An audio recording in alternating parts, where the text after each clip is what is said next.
아주 오래된 노래이긴 한데요. 1994년에 시작하는 연인들을 위하여라는 노래가 히트를 쳤었습니다. 그 노래 처음 가사가 어떻게 시작하냐면요. 네가 아침에 눈을 떠 처음 생각나는 사람이 언제나 나였으면, 이렇게 가사가 시작됩니다. 얼마나 사랑하고 그리우면 아침에 눈을 떴을 때 사랑하는 사람을 생각했으면 좋겠다라는 생각을 했을까요? 아마 여러분도 이런 사랑을 한 번쯤은 해보셨을 것 같습니다. 우리는 자주 하나님을 사랑한다고 고백합니다. 여러분은 얼마나 간절히 하나님을 사랑하고 또 눈을 감을 때나 눈을 뜰 때나 하나님을 만나고 싶을 정도로 그리워하시나요? 이 노래 가사처럼 아침에 눈을 떴을 때 맨 처음에 하나님을 생각하는 것만큼 행복한 일이 또 있을까요? 오늘 말씀은 아침에 하나님을 생각하면서 기도드린 다윗의 시입니다. 먼저 3절 말씀부터 보면, 여호와여, 주께서 아침마다 내 목소리를 들으시니 아침에 내 간구를 주께 아뢰고 주의 응답을 기다립니다. 이렇게 시인이 아침에 주님을 간구하는 것을 볼 수 있습니다. 하나님을 얼마나 사랑하면 이렇게 아침부터 하나님을 생각하며 기도를 할 수 있을까요? 그런데 놀랍게도 1절, 2절 말씀을 보니까 이 다윗의 기도는 사랑의 고백이 아니라 탄식과 그리고 도와달라고 외치는 울부짖음의 기도였습니다. 다윗은 아침부터 왜 이런 기도를 드렸을까요? 그것은 역시 하나님을 사랑하기 때문에 그렇습니다. 여러분 아시다시피 사랑한다는 것은 좋은 일, 기쁜 일만 나누는 것이 아니죠. 기쁜 일뿐만 아니라 슬픈 일도 모두 함께 나누는 것이 바로 사랑하는 것이기 때문입니다. 다윗은 자신이 가장 사랑하는 하나님께 자신의 모든 탄식과 고통에서 도와달라고 외치고 있는 것입니다. 사랑하는 사람의 말에 귀를 기울이지 않는 사람이 있을까요? 혹은 사랑하는 아이의 소리를 무시하고 밥을 먹거나 또 다른 일을 하는 부모는 없을 것입니다. 마찬가지로 하나님께서는 사랑하는 성도들의 탄식과 또 울부짖는 소리에도 귀를 기울여 들어주시고 자녀의 마음을 헤아려 주듯이 우리의 마음을 헤아려 주시는 분이십니다. 다윗은 그런 하나님의 사랑을 잘 알고 있었기 때문에 이렇게 하나님 앞에서 탄식하며 간절히 기도하고 있는 것이죠. 사랑하는 동경운동교회 성도 여러분, 이 아침에 우리의 사랑하는 하나님께 우리의 모든 탄식과 도움을 간구하며 기도하지 않으시겠습니까? 여러분 중에 힘드시면 우셔도 괜찮습니다. 사랑하는 사람에게 모든 것을 말하지 않고 서로를 이해하려 하지 않는다면 그 사랑은 올바른 관계의 사랑이라고 말할 수 없습니다. 우리가 하나님께 우리의 모든 것을 말씀드리고 하나님께서 우리에게 말씀하시는 것을 듣는 것이 하나님과 성도와의 사랑의 관계인 것이죠. 그런데 언제 기도하라고 했습니까? 아침에. 주께서 아침마다 내 목소리를 들으시니. 그래서 이 새벽 기도 시간은 특별한 시간입니다. 우리가 아침에 일어나서 일이나 또 가정이나 또 여러 가지 문제를 고민하고 생각하기 전에, 또 하루의 계획을 세우기 전에 사랑하는 하나님의 말씀을 듣는 것, 또 하나님을 생각하면서 그분 앞에 나아가서 우리의 모든 얘기를 할 수 있다는 것은 우리들 성도에게 주어진 특권이고 또 하나님의 은혜인 것입니다. 시편 46편 5절에도 하나님께서 그 성 안에 계셔서 성이 흔들리지 않을 것이니 이것은 이른 아침에 하나님께서 도우시기 때문입니다 라고 기록되어 있습니다.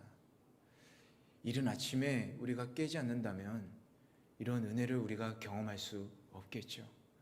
하나님의 도우심도 구할 수 없고 또 그것을 경험할 수 없게 되는 것입니다. 하나님께서는 우리의 모든 기도를 다 들어주시고 반드시 응답해 주십니다. 특별히 이 이른 아침, 이 새벽 기도 시간에 기도할 때 우리를 사랑하신 하나님께서 도우신다라는 것입니다. 이 귀한 새벽 시간에 우리의 목소리를 들으시는 주님께 우리의 간구를 아뢰므로 주님의 응답을 기다리고 또 도움을 받는 그런 복된 성도들 되시길 간절히 축원합니다. 우리 4절에서 7절 말씀 다시 한번 읽어보도록 하겠습니다. 시작. 주는 악을 기뻐하시는 하나님이 아니시니 악인이 주와 함께 있지 못할 것입니다. 어리석은 사람들이 주 앞에 서지 못하리니 이는 주께서 악을 행하는 모든 사람들을 미워하시기 때문입니다. 주께서는 거짓말하는 사람들을 멸망시키시고 다른 사람의 피를 흘리고 속이는 사람들을 미워하십니다. 그러나 나는 주의 크신 은혜를 입고 주의 집에 들어가 경외하는 마음으로 주의 거룩한 성전을 향해 경배할 것입니다. 다윗은 4절에서 6절에서 악인, 어리석은 사람들, 또 거짓말하는 사람들은 하나님 앞에 설 수 없다라고 말하고 있습니다.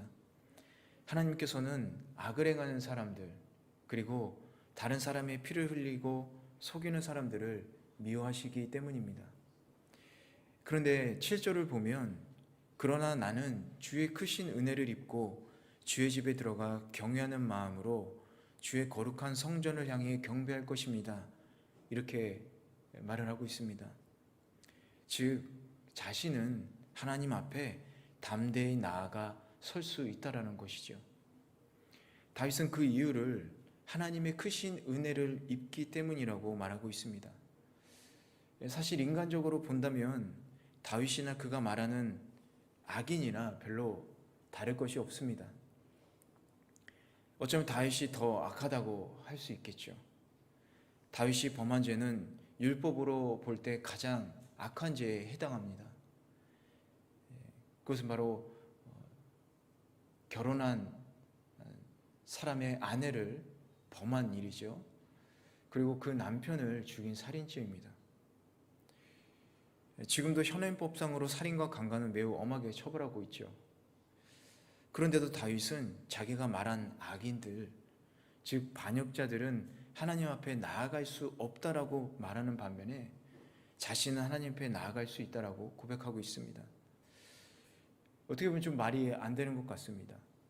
다윗이 오만한 건지 마치 죄의식이 없는 것처럼 느껴지기도 합니다. 그러나 다윗이 이렇게 말할 수 있는 데는 이유가 있었습니다. 그것은 자신은 반역자들과 달리 하나님의 크신 은혜를 입었기 때문인 것이죠. 여기서 은혜라는 단어를 원어로 보면 헤세드를 번역한 말입니다.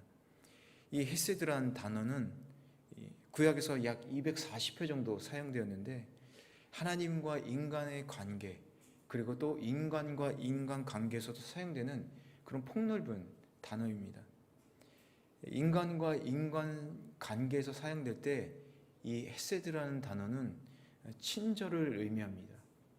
그런데 하나님과 인간 관계에서 사용될 때는 대부분 죄로 인해서 전혀 하나님의 사랑을 받을 자격이 없는 죄인에게 하나님께서 넘치게 부어주시는 사랑을 의미할 때 이 단어가 쓰여집니다. 하나님께서 택하신 이스라엘 백성들, 그 백성들과 하나님은 언약을 맺으셨지만 어떻습니까? 백성들은 계속해서 언약을 어기고 하나님을 불신하였죠. 그렇기 때문에 하나님께서 그들을 위해서 언약을 지킬 의무나 아무런 그런 의무가 없었던 것이죠. 그런데도 불구하고 하나님께서는 그 언약을 지키셔서 그들에게 구원을 베푸심으로 하나님의 사랑을 나타내셨습니다. 그래서 은혜라는 것이죠. 받을 자격이 없는데 주어졌다라는 겁니다. 마찬가지로 다윗은 하나님의 언약을 어기고 범죄하였죠. 그렇기 때문에 하나님께서는 다윗에게 하신 언약을 지키실 의무도 없으셨고 오히려 심판하셔서 징계하시는 게 마땅했습니다. 그런데도 불구하고 하나님께서는 그를 용서하시고 구원하셨다라는 것입니다. 이처럼 하나님께서는 하나님의 택한 백성, 이 언약 백성에 대해서는 사랑과 은혜가 풍성하신 분입니다. 하나님께서는 자신의 백성이 범죄하면 물론 징계하시지만 회개하면 용서하시고 다시 구원해 주시는 것입니다. 이것이 바로 세상 사람들과 하나님의 언약 백성과의 근본적인 차이인 것이죠. 세상 사람들은 결코 하나님 앞에 서지 못합니다. 그러나 하나님의 언약 백성들은 비록 세상 사람들과 크게 다르지 않은 죄인이라도 하나님 앞에 회개하면 하나님 앞에 담대히 나아갈 수 있는 것입니다. 하나님께서는 우리들도, 지금을 사는 우리들도 예수 그리스도 안에서 우리를 언약 백성으로 택하여 주셨습니다. 그러니 하나님의 언약 백성인 성도들 얼마나 복된 사람들입니까? 우리 또한 세상에 살면서 얼마나 많은 죄를 짓습니까? 그것은 육의 지배가 아니라 육의 영향을 받고 있기 때문에 그렇죠. 그러나 우리에게는, 세상 사람들에게는 없는 소망이 있습니다. 그것은 바로 우리가 하나님 앞으로 나아갈 수 있다는 소망, 우리가 하나님과 함께 할 수 있다라는 소망이 있습니다. 그것이 어떻게 가능하다고 했습니까? 주의 은혜를 입기 때문에, 우리 주 예수 그리스도의 십자가의 크신 은혜를 힘이 입기 때문에 가능한 것입니다. 우리의 죄를 위해서 십자가에서 흘리신 예수 그리스도의 이 보혈의 은혜만이 하나님의 임재 앞으로 우리를 나아갈 수 있게 할 수 있는 것입니다. 오늘 이 시간 우리 예수 그리스도의 십자가의 보혈의 은혜를 기억하면서 다시 한번 주님 앞으로 나아가기를 원합니다. 우리의 죄를 위해서 흘리신 그 보혈을 생각하면서 오직 그 피만이 우리를 하나님의 앞으로 나아갈 수 있게 한다는 사실을 여러분 기억하시길 바랍니다. 오늘 이 시간 우리의 죄뿐만이 아니라 우리의 모든 염려와 우리의 생활에 관한 모든 것을 가지고 우리 주 예수 그리스도의 십자가의 크신 은혜에 힘입어 하나님의 사랑 가운데로 나아가시기를 바랍니다. 하나님께서 우리의 기쁨과 슬픔을 헤아리시고 또 우리의 죄조차도 우리가 회개하면 용서해 주시는 그런 크신 은혜를 허락하실 것입니다.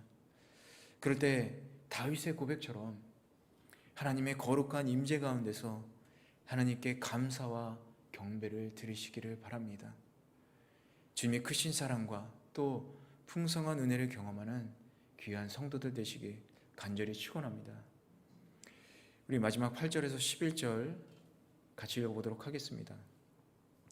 여호와여, 내게 적들이 있으니 나를 주의 의로운 길로 인도해 주시고 내 얼굴 앞에 주의 길을 곱게 하소서.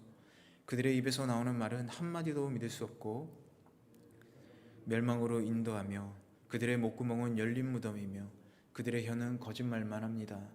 하나님이여, 그들을 멸망시키소서. 자기께 스스로 빠지게 하소서. 헤아릴 수 없이 많은 죄들이 있으니 그들을 쫓아내소서. 그들이 주께 반역했습니다. 그러나 주께 피하는 사람들은 모두 기뻐하고 기쁨에 겨워 소리치게 하소서. 주께서 그들을 보호해 주소서. 주의 이름을 사랑하는 사람들이 주 안에서 즐거워하게 하소서. 여호와여, 주께서는 분명히 의인들에게 복을 주시고 방패로 두르듯 주의 신실하신 사랑으로 그들을 둘러주실 것입니다. 이 8절을 보면 내게 적들이 있으니 나를 주의 의로운 길로 인도해 주시고 내 얼굴 앞에 주의 길을 곧게 하소서라고 다윗은 기도합니다. 여기서 주의 길이란 어떤 길을 의미할까요? 여기서 주의 길이란 의의 길, 바로 구원의 길을 의미합니다. 다윗은 하나님께 자신 앞에 있는 적들에게 보호해 주시고 구원해 주시기를 바라는 것이죠. 내 앞에 주의 길을 곧게 하소서라는 것도 주님의 구원의 길을 이 악인들이 방해하고 또 곱게 하지 않게 이렇게 구부러지게 하고 그렇게 하려고 하더라도 이 모든 생명과 만물을 주관하시는 하나님께서 이 길을 곧게 해주시고 인도해 주신다면 모든 문제가 해결될 것이라는 이 굳은 믿음을 다윗은 가지고 있었습니다. 이렇게 8절이 다윗이 자기 자신과 관련해서 하나님께 간구하는 기도라면 9절과 10절은 다윗이 그들의 원수들과 관련해서 간구한 기도의 내용이라고 할 수 있습니다. 그들이 심판을 받을 수밖에 없는 것은 그들이 죄악으로 가득한 자들이기 때문이라고 말하고 있습니다. 9절에서 그들의 입에서 나오는 말은 신실함이 없다, 목구멍은 열린 무덤이다라고 다윗은 말합니다. 여러분 아시다시피 무덤은 시체를 안치하는 곳이죠. 그래서 무덤 안에서 시체가 천천히 썩어서 흙으로 돌아가게 됩니다. 그런데 이 무덤이 흙으로 덮여 있는 것이 아니라 열려 있다면 어떨까요? 썩은 시체의 냄새가 진동하게 될 것입니다. 이처럼 적들의 목구멍은 거짓으로 인해 썩은 냄새가 난다, 이렇게 표현하고 있는 것입니다. 그리고 그런 적들의 악함을 심판해 달라고 간구의 기도를 10절은 하고 있습니다. 이 원어상으로 번역하면 그들에 대한 유죄 선고를 내려주십시오라고 번역할 수가 있습니다. 여기서 중요한 것은 다윗 자신이 그들에 대한 심판을 내리고 있는 것이 아니라 바로 그 심판을 하나님께 의탁하고 있다라는 것입니다. 사람에 대한 심판은 인간이 할 수 없으며 오직 하나님만이 하실 수 있다는 사실을 보여주고 있는 것입니다. 또 한 가지 주목할 것은 이 1절에서 9절까지는 여호와라는 호칭을 쓰는 반면에 이 10절에서만 하나님이라는 호칭을 사용하고 있습니다. 이들을 심판할 때만 하나님이라고 호칭을 사용하고 있는 겁니다. 여호와는 언약을 맺으신 하나님이시고 또 하나님이라는 것은 전지전능하심을 나타내는 호칭입니다. 다윗은 과거 맺으신 언약대로 보호해 주실 것을 간구하면서도 적들에게는 전능하신 권능으로 심판해 주실 것을 기도하고 있는 것입니다. 이처럼 우리가 하나님께 기도할 때는 주님께서 주신 약속의 말씀을 기억하면서 우리의 생각과 능력이 아닌 전능하신 하나님께 의탁하는 기도를 드려야 하는 것입니다. 하나님께 의탁하는 것도 믿음입니다. 하나님께 온전히 맡기지 못하는 것, 그것이 바로 불신앙의 시작입니다. 우리의 억울한 것, 모든 공의로운 하나님께 의탁하면 반드시 갚아주실 것입니다. 오늘의 이 다윗처럼 말이죠. 참 다윗의 인생을 보면 얼마나 한이 많았을까 이렇게 생각이 됩니다. 물론 자신이 저지른 죄로 인한 징계지만 사랑하는 아들 압살롬의 반역, 또 그의 부하들에게 죽임을 당할 위기 속에서 도망 다녀야 하는 다윗의 심정은 어떻겠습니까? 이것만큼 괴롭고 힘든 일이 어디 있겠습니까? 그런데도 11절과 12절을 보니까 다윗은 기쁨의 노래를 부르고 있습니다. 이렇게 다윗이 기뻐할 수 있는 것은 하나님의 보호하심을 확신하고 있기 때문입니다. 그 확신은 바로 하나님의 사랑이었습니다. 12절에서는 보다 구체적으로 주께서는 분명히 의인들에게 복을 주시고 방패로 두르듯이 보호하신다, 이렇게 고백하고 있습니다. 여기서 하나님의 보호를 방패에 비유하고 있는데 이 방패는 이렇게 작은 방패, 그런 방패가 아니라 사람 키만한 전신을 가릴 수 있는 그런 방패를 말합니다. 이 방패로 몸을 가리면 아무리 적의 화살이 날아오더라도 안전하게 몸을 보호할 수가 있습니다. 하나님께서 자기를 보호하시는 이상 아무도 자기를 해할 수 없다는 확신입니다. 다윗의 이런 고백은 갑자기 생각이 나서 하는 고백은 아닙니다.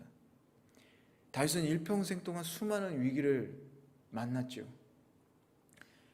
여러분 아시다시피 왕으로 부름을 받기 전에는 어땠습니까? 양치기로 목자로서 생활하면서 많은 맹수들과 싸우기를 수도 없이 했습니다. 또 왕으로 기름 부음 받은 후에는 어땠습니까? 사울 왕에게 쫓기는 삶을 살았습니다. 죽을 고비를 한두 번 넘긴 게 아니었죠. 또 왕이 되어서는 줄곧 전쟁터에 나가 있었습니다. 언제 저게 화살이나 칼 그리고 창이 그에게 날라올지 모르는 그런 상황 속에서 다윗은 살았습니다. 하지만 다윗은 언제나 안전했습니다. 아무도 그를 해하지 못했습니다. 사나운 짐승도 사울 왕도 대적들도 다윗의 목숨을 해하지 못하였습니다. 마치 부모가 아이를 감싸고 있듯이 위험해서 그 아이 앞에 서서 감싸듯이 하나님께서 자신의 보호자가 되신다는 것은 다윗은 오랜 경험을 통해서 알고 있었던 것입니다. 그래서 다윗은 위기 때마다 하나님께 피했습니다. 그리고 자신은 그렇게 하나님께 피함으로 기쁨을 누리고 있다고 선언하고 있는 것입니다. 여러분, 그렇다면 이것이 과연 다윗에게만 해당하는 일이겠습니까? 그렇지 않습니다. 주께 피하는 사람들은 모두 이러한 기쁨을 누리게 됩니다. 다윗이 하나님의 사람이라면 믿는 성도들도 우리들도 하나님의 사람입니다. 다윗이 하나님의 기름 부음 받은 자라면 오늘 우리 성도들도 성령의 기름 부음 받은 사람들입니다. 그렇기 때문에 우리가 하나님께 피하기만 한다면 다윗을 보호하듯이 우리들도 보호하여 주실 것입니다. 다윗에게 방패가 되어주신 것처럼 우리에게도 방패가 되어주십니다. 왜냐? 하나님께서 우리들을 사랑하여 주시기 때문입니다. 우리가 성도로서 이 세상에서 살아가다 보면 다윗처럼 얼마든지 위험에 처하고 혹은 억눌리거나 힘든 상황 속에 처할 수 있습니다. 그런 한 맺힌 생활 속에서 벗어나는 방법은 피난처이신 하나님께로 가서 그 하나님의 사랑 안에 거하는 방법밖에 없습니다. 12절에 주의 신실하신 사랑으로 그들을 둘러주실 것입니다 라고 다윗은 말합니다. 말씀드린 대로 여러분 아이들을 한 번쯤 안아보신 경험이 있을 것입니다. 아이는 작기 때문에 어른의 팔로 안으면 어떻습니까? 넉넉하고 또 꽉 껴안을 수도 없어서 부드럽게 안을 수가 있지요. 주의 신실하신 사랑으로 둘러주신다는 것은 하나님께서 우리를 사랑의 크신 팔로 부드럽게 안아주신다, 그런 뜻입니다. 사랑하는 동경은혜리교회 성도 여러분, 오늘 하나님을 피난처로 삼아 하나님께 피하시기를 바랍니다. 그리고 그 크신 사랑의 팔 안에 안기시기를 바랍니다. 그래서 우리의 슬픔과 염려 그리고 억눌린 모든 것을 하나님께 의탁하고 또 하나님의 사랑에 힘입어 여러분 기뻐하고 즐거워하시기를 바랍니다. 하나님의 사랑을 믿고 하나님의 보호를 확신함으로 어떤 위기나 어려움 가운데서도 기뻐할 수 있는 그런 복된 성도들 되시게 간절히 축원합니다.